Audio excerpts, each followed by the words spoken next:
I'm here with Chad Aichs. My name is Steve Colescott, Senior Content Manager for elitefts.com. And Chad, I wanted to brush up on a question about the biggest obstacle that you had to overcome in your lifting career. Without a doubt, the biggest obstacle is my sleep, which I've written a lot about, and some people complain about hearing it.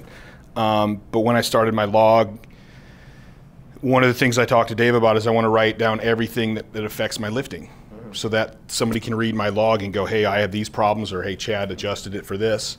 So I always wrote about it. And for those that don't know, it basically, when my sleep's good, I don't get stage 3 or 4 delta sleep. I've had a bunch of sleep studies, and I think I got 30 seconds of stage 3 at one point. And it ranges from that to complete insomnia, where the most, I think I did, was it 2007? The year I crashed with like 1170 something, I had been up for 9 days before that meet, and then I was up another 3 or 4 after. I think it was a total of 14 days with no sleep. Wow. And that also turns into dealing with some severe depression at times. That was always my biggest obstacle, and the biggest effect that it had on me was my recovery is horrible. I mean, absolutely horrible. And I can tell, especially looking back, being in the position I'm in now, looking back at what I did, I go, wow, I screwed a lot of things up, and I made it actually worse because I wouldn't back off. Or if I would have backed off, I probably would have recovered a little faster. You know, I would have had to take less time off training, but I would have recovered faster and probably would have got stronger.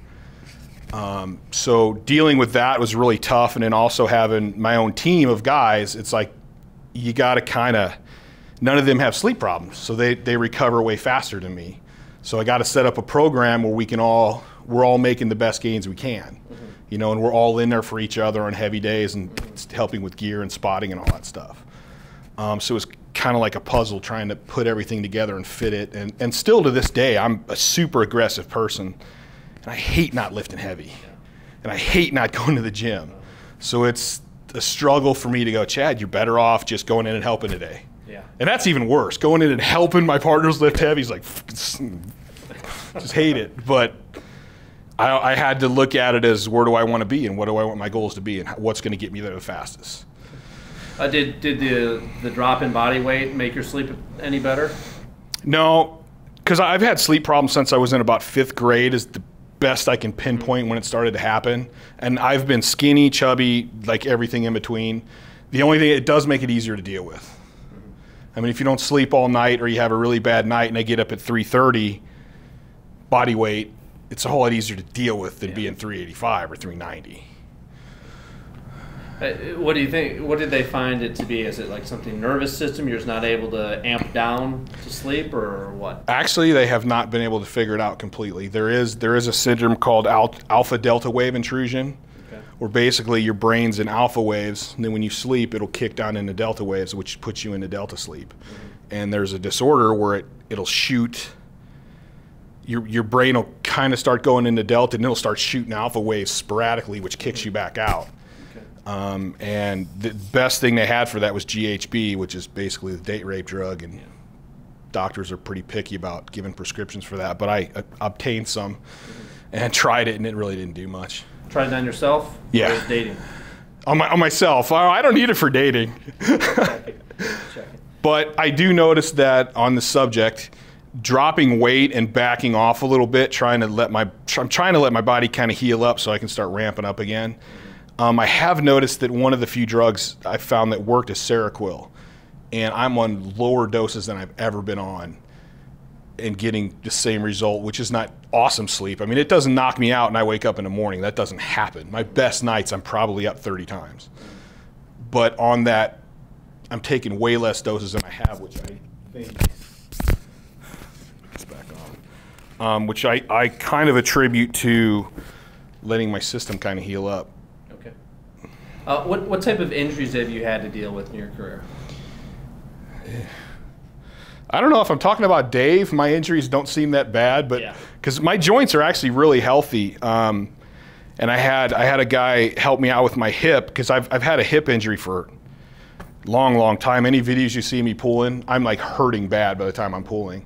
And we actually went and did an MRI, and the doctor asked me, he's like, can I keep the MRI of your hip? And I'm like, yeah, why?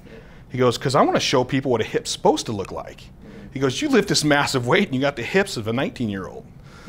So my joints are actually really good, but my muscles I've destroyed. Okay. I have an enormous hole in this hamstring, my left hamstring, which I tore, I think it was the 07 Arnold maybe? Something like that. I tore it like 6 weeks before, and then I tore it again on my opener. I've torn this pec like 3 times, which there's pretty much nothing right here now. I tore this tricep head pretty good, where you can actually see the inner head's missing a bunch of meat. Little tears in both biceps. I've strained my back pretty good a couple times, which could have had slight tears. I'm not totally sure. It just hurt, and I figured, do what you got to do. What's your key to getting past those types of things?